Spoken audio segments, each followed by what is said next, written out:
Ayan, hello guys, good morning. This is Sherbet Boyzer Vlog again, ang inyong indayabag sa buhay. So ayan na nga guys, naglalakad ako dyan, galing ako sa Pintong Hospital. Yan, hinatid ko si Lolo dyan. So ayan, naglalakad ako, naisipan kong maglakad-lakad hanggang ikutin ko sana ang buong Pintong, sabay ganun buong Pintong talaga. Hindi, dito around the Pintong Hospital lang. So gusto ko sanang maglakad at mag-exercise sa panahong yan. So habang naglalakad ako pa uwi guys, may nakita kong kaibigan na papunta siya sa Family Mart. Ayan, na libre tayo, wala sa oras. So ayan na nga, naglalakad na ako, may bit-bit na ako dyan. So ayan, naglalakad ako dyan sa ilog. Baybayin ko yung ilog para makauwi dito sa bahay. So ayan, habang pinagmasdan ko ang ilog na yan, marami akong nakitang isdang malalaki. So ayan, may mga tilapia dyan guys. So ngayon guys, naglalakad ako habang nagpahangin dahil sobrang mainit talaga. Pag ikaw ay naglalakad dyan sa ilog, parang ma-repress yung mga stress sa buhay guys. So ayan, parang nawawala saglit ang yung iniisip ng mga problema, ng mga obligasyon na dapat mong uunahin. So ayan, nag-iisip-isip ako at nagmuni-muni ako dyan. So as a OFW guys, alam nyo naman kung sinong nakaka-relate dyan na marami tayong pinagdadaanan. Ngumiti man lang tayo sa harap ng camera ay sapat na yan. Yan ay panandali ang minuto para mahibsan ang iyong mga pagsubok sa buhay sa daming nararamdaman, di ba? Mixed emotion kasi yan, guys, pag nandito ka sa abroad na lalo na't marami kang obligasyon na dapat uunahin, dapat atupagin, pero sometimes hindi mo magawa dahil mahirap ang buhay at hindi mo talaga maipagkasya ang dapat pagkasyahin. So ayan guys, ako naman ay ito lang, simpleng buhay dito sa abroad. So marami tayong dapat unahin, pero ang dami kong iniisip. Pero habang nagmamasid at pinagmasdan ko ang mga isda na malaya silang lumalangoy at wala silang problemang iniisip dyan. So ayan, nabawas-bawasan ng ating iniisip saglit. Pero alam mo man, nandyan lang yan. So lalo na't namimiss natin ang ating mga anak, ang ating katulad ko na may anak at may apo. So ayan, namimiss ko sila. So ayan, iniisip ko lagi sa bawat minuto na ang aking pinagdadaanan dito, hindi ko nawawala ang isip ko sa mga anak ko, lalo na sa mga nagmamahal sa akin. So ayan na nga guys, uupo sana ako dyan. Kaso lang, inabutan ako ng hiya dahil may tao dyan sa tapat nakatingin sa akin. So ayan, habang nag-video-video, naglalakad-lakad, naisipan ko nang dumiretso at umuwi at pumunta doon kay Michelle.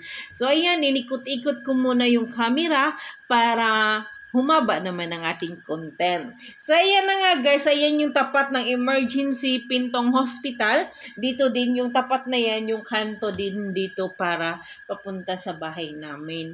So ayan, unti-unti akong naglalakad dyan at nag-iisip habang naglalakad. Ako naman ang inyong Miss Cutie ay na ang daming iniisip sa buhay, pero kailangan lang natin mag-good vibes at magiging masaya guys at gawin nating maayos ang buhay natin kahit hindi, di ba? Pero ipilit natin sa sarili natin na kaya natin lahat ng pagsubok.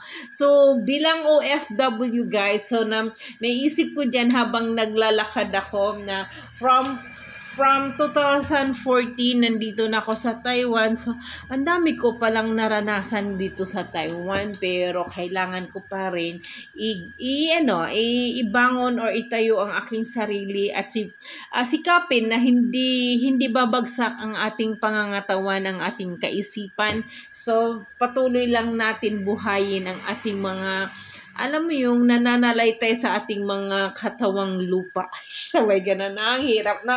Pero ayan na nga, naglalakad na ako, papunta na ako sa bahay ni Michelle dahil may dala akong pagkain na bigay sa akin ng kaibigan kong si Karen. So, ayan, habang mainit-init pa yung dala kong pagkain, naisip kong kainin ko doon sa bahay ni Michelle para sabay kaming kumain. Ayan, di ba? Masarap kasi kumain pag may kasama ka, guys. Kaya lagi akong kumakain na kasama ko si Michelle. Dahil yan na lang din para mapag-usapan kung ano ang mga dapat pag-usapan. So, nandito na nga ako, parating na at malapit na dito sa bahay niya. Inikot-ikot ko muna yung camera, guys, no? Inikot-ikot ko muna dahil nga habang tumatawid ako dyan, yan, tatawid ako. So, tingin-tingin muna sa kanan, sa kaliwa, sa harap, kasi baka may sasakyan. Nang tumawid ako dyan, inisip ko na baka wala pa si Michelle. Kasi si Michelle kasi pumunta sa labas, kasama niya si lolo niya. So, inisip ko, katukin ko si Michelle at sigawan ko dyan, Michelle! Michelle at Michelle at Michelle, Michelle. So, ayan, biglang lumabas dyan si Michelle, guys. Hindi ko akalain na nandyan na pala siya sa loob, no? Hindi ko akalain na may lalabas pala dyan na Michelle. So, biglang lumabas siya at dyan nga siya ay nagugulat sa akin na nag-camera ako. Ayan, pakaway-kaway siya at pasok ako dito sa kwarto nila ni Lolo.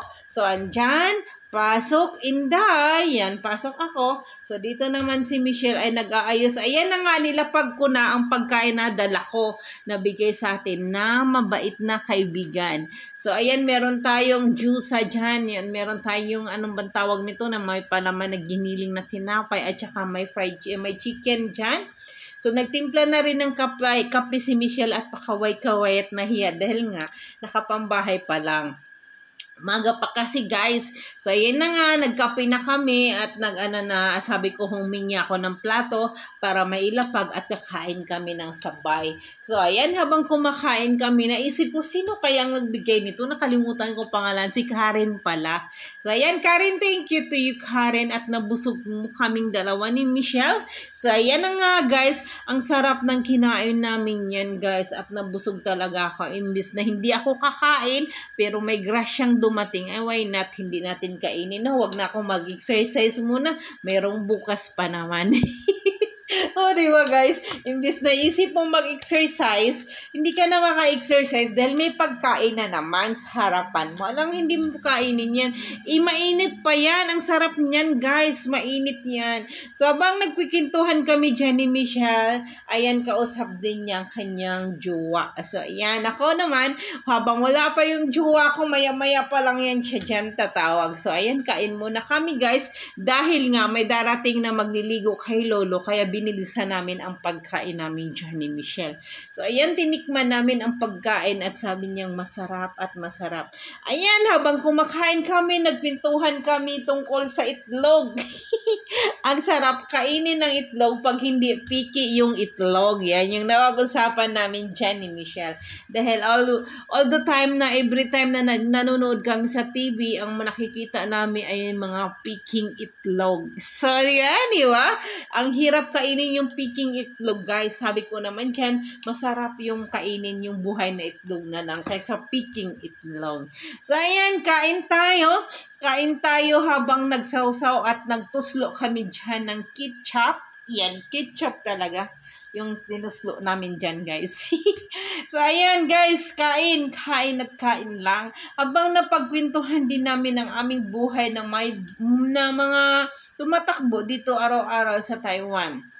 So, napagkwentuhan namin ng aming mga karanasan, ang aming kahirapan sa araw-araw. Pero laban pa rin, guys. Always good vibes. Ayan na nga. Dito naman ay tumatawag na ang aking honey bunny. So, ayan, habang kausap ko na siya dyan, nagchichik siya sa aking Facebook. Nagchichik siya at nagtatanong siya, how's the kids? Yan, always ganyan naman siya, no? Laging tinatanong niya ang mga bata dahil nga naman siya naman ay nagsusupport sa mga bata. So, ayan na nga, guys, habang nag-scroll siya, kasi ganun lang naman yan siya kausapin, wala siya pakialam kundi handyan lang. Ang gusto lang yan na nandyan lang ako kahit busy siya or mayroon siyang ginagawa sa buhay. So, ayan, scroll, chig-chig sa aking TikTok, sa aking Facebook. Yan, lagi yan. Nakaroutine na yan sa kanya araw-araw yung titingnan ng aking TikTok at ang aking Facebook. Yun lang naman yung pampaantok niya. So, ayan na nga guys, habang pinapawisan ako dyan dahil at that time is naglilinis ako ng bahay, nagmamadali akong magwalis at magpunas dito. Dahil nga, pag alis namin kanina, ang kalat pa lang dito sa sala pero malinis na ang aking kusina. So, gano'n naman kabilis ang aking gawain dito, no? Gumagawa tayo ng mabilisan. So, kiningkoy lang guys.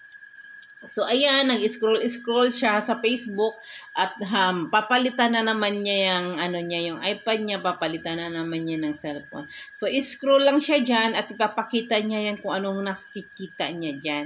So, ayan, habang nagwawalis ako, tinawag niya ako kung sino daw yung yung ganyan, hindi ko kilala, at saka, ayan, nakikita niya yung kaibigan daw niya. Sabi niya ganun. Eh, ayan, maya-maya at nakita naman niya ang aking post. Yan. Tinitingnan na naman niyang aking FB. So, ayan ako, nagulat ako dahil nagwalis ako dyan. So, ayan, pinakita niya ulit guys. Ayan, no? Pinakita niya ulit na ako pala yan. Sabi ko, honey, I want that hair.